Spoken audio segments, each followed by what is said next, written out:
everyone, I'm Lillian. And I'm Felipe. And we are the Postmodern family. We are Americans living in the UK searching for Great Britain. We make 3 new videos every single week, so please subscribe to our channel. In this episode, we're going to tell you about what life's been like under the coronavirus epidemic.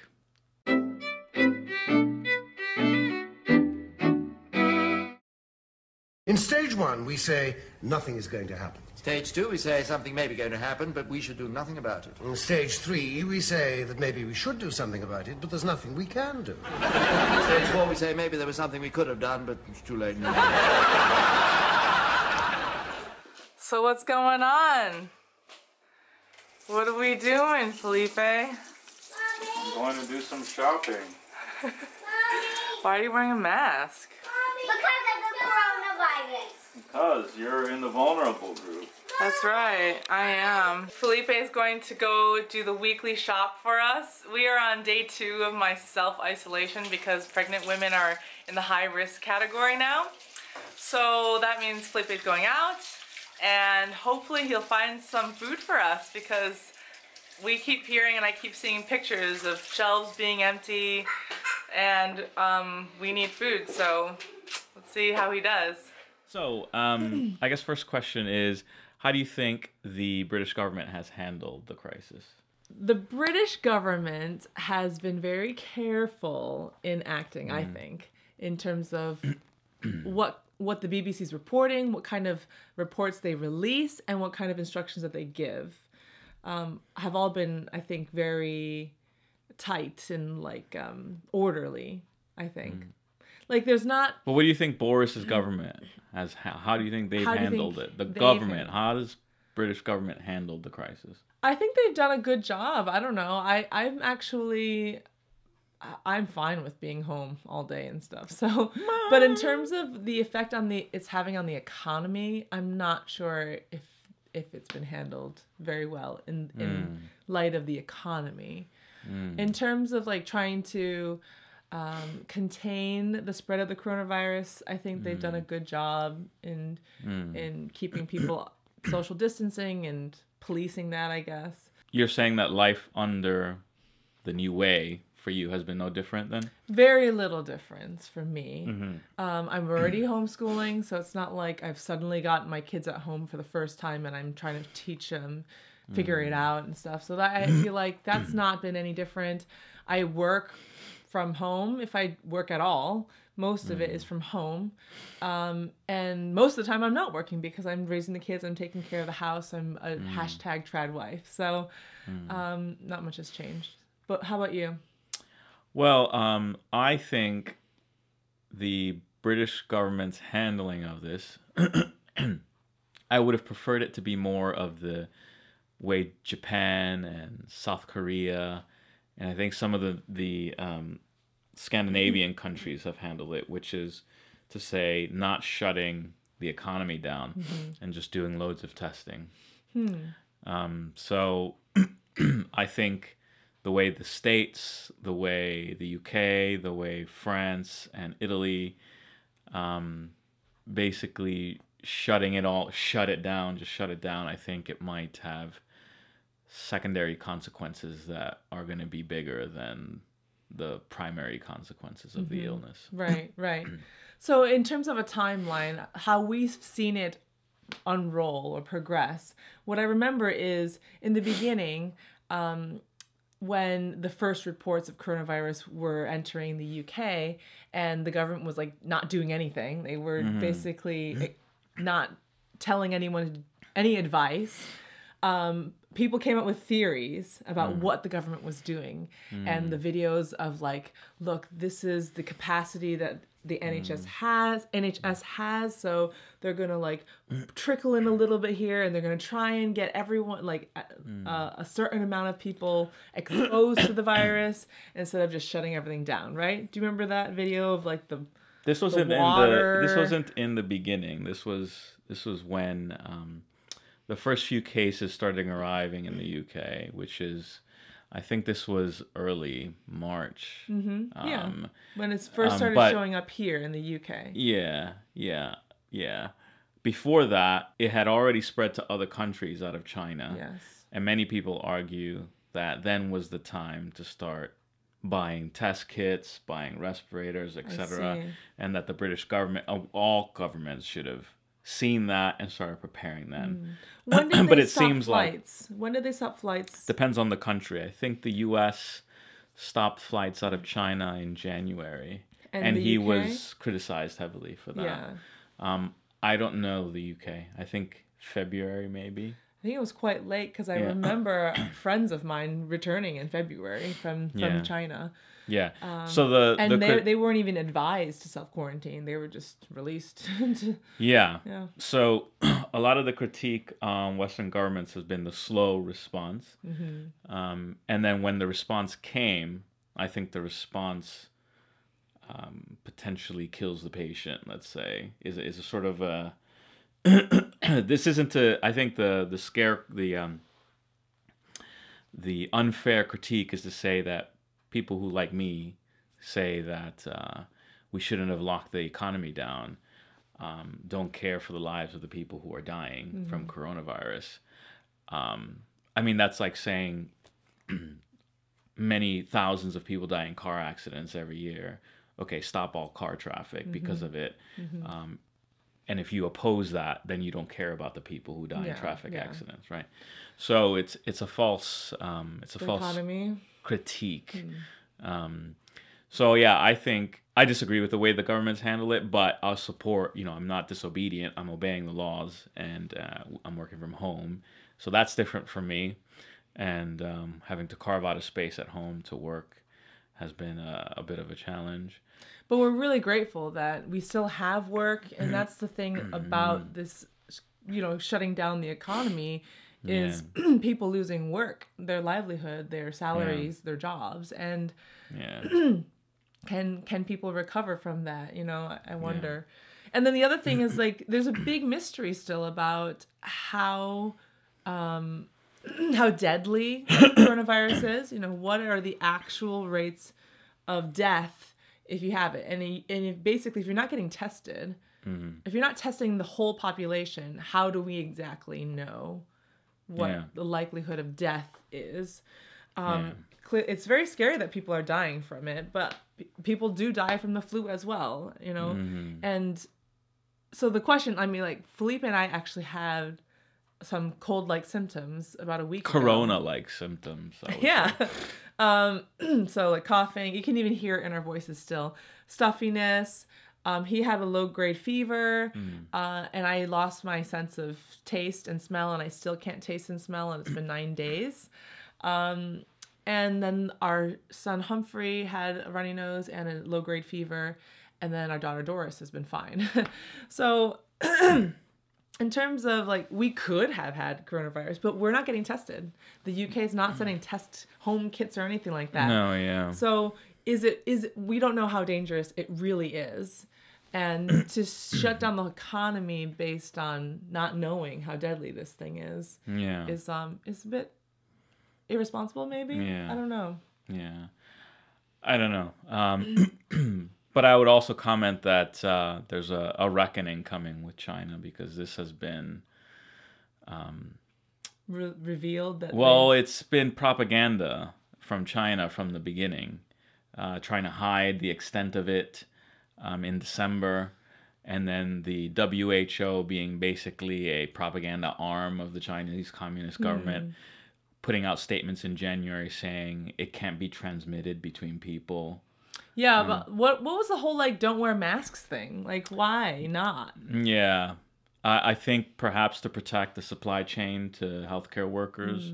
So basically say, don't wear masks, even though they do help, because you don't want to starve medical workers of the masks. It's insane, the level of control that China has exercised on its own population over this. Basically shutting massive swaths of their country down. They've been unique in that. I don't know that any other country has done it that way. Like I said, South Korea, Japan have not shut down like that. And their rates of infection and death don't seem to be that high at all. So it seems to be still, there seem to be a lot of open questions about the virus itself. And there are a lot of skeptics too who are saying actually nothing's happening. We never landed on the moon, right?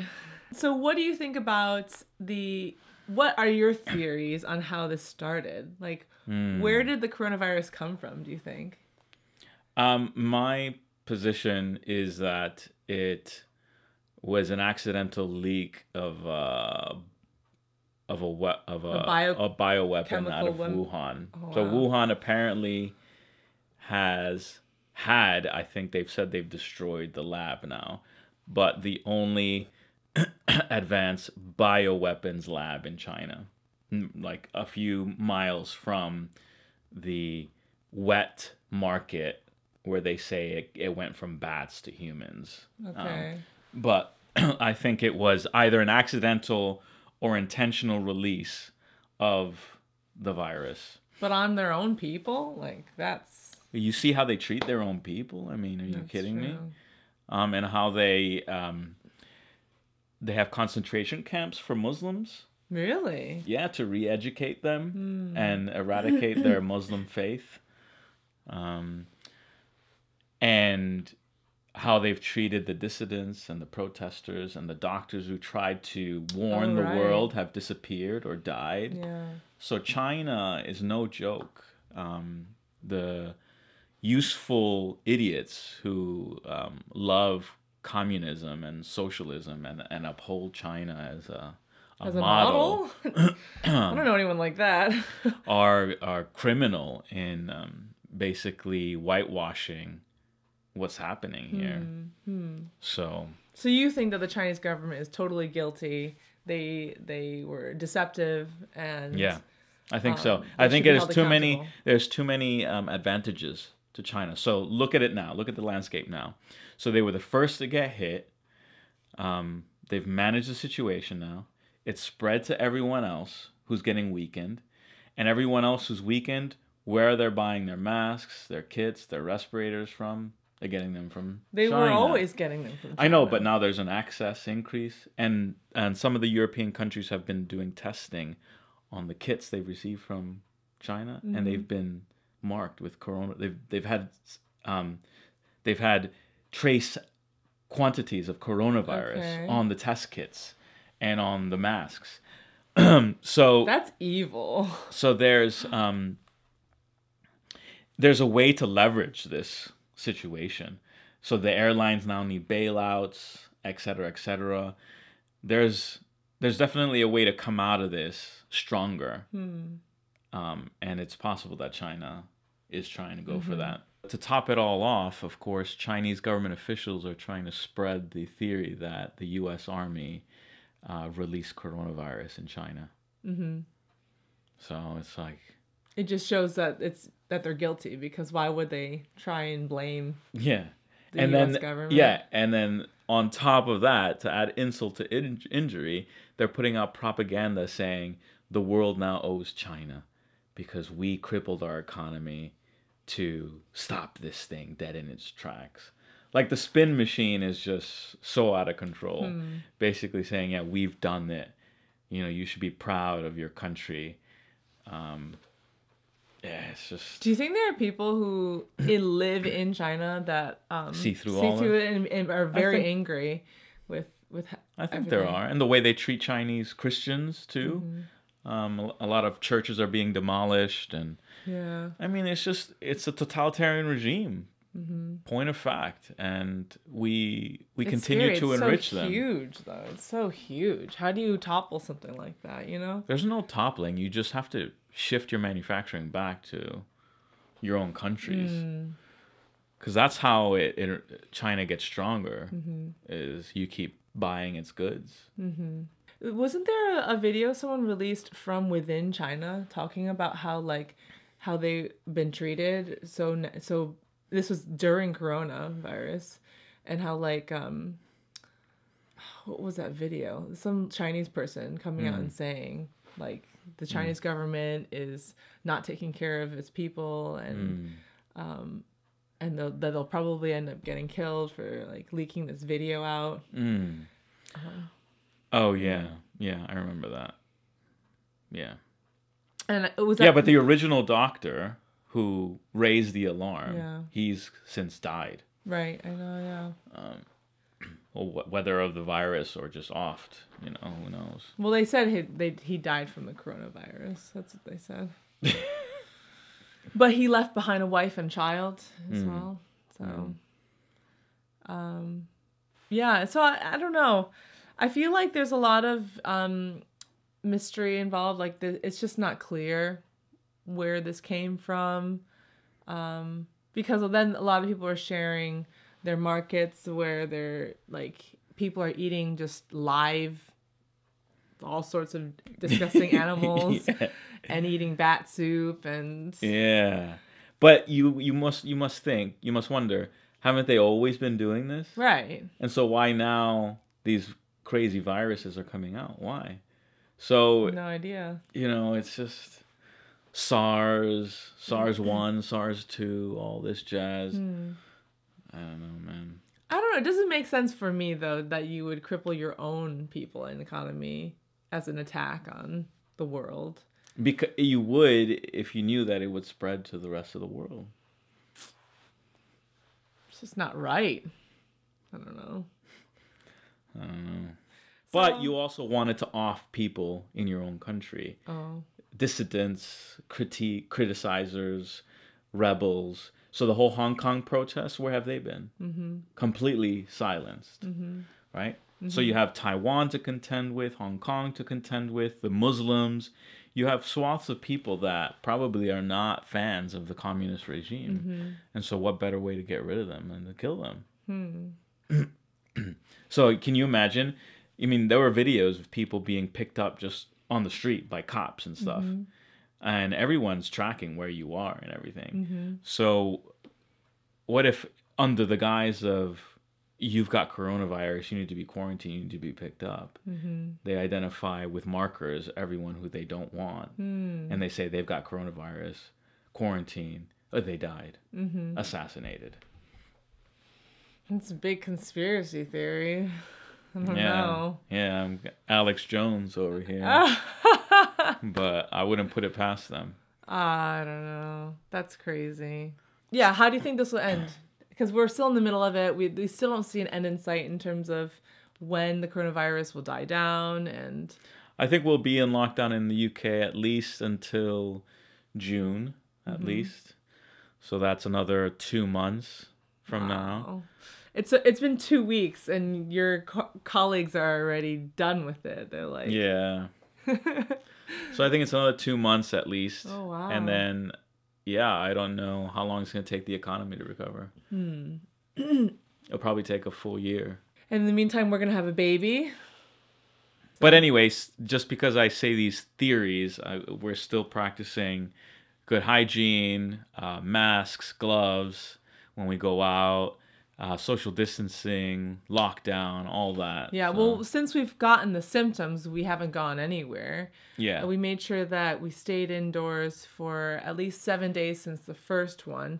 And then the whole family is supposed to self-quarantine for 14 days. Well, anyway, we've been self-quarantining ourselves because of the symptoms that we've gotten. And even though I think it's 14 days from the first symptom, right? But I am still, because I'm pregnant, supposed to be isolating for 12 weeks. Do you remember that? It was 12 weeks. So I still have 10 more weeks to go before I can leave the house or something. Yeah. So thanks for watching this video. We hope you enjoyed it. Leave a comment below and let us know how you've been handling coronavirus. And we would love to just connect with you. And if there's any tips that you could throw our way on how to manage this crisis better, please let us know. If you like what we do, you can always become a patron at patreon.com/thepostmodernfamily. Thanks for watching. Bye. Bye.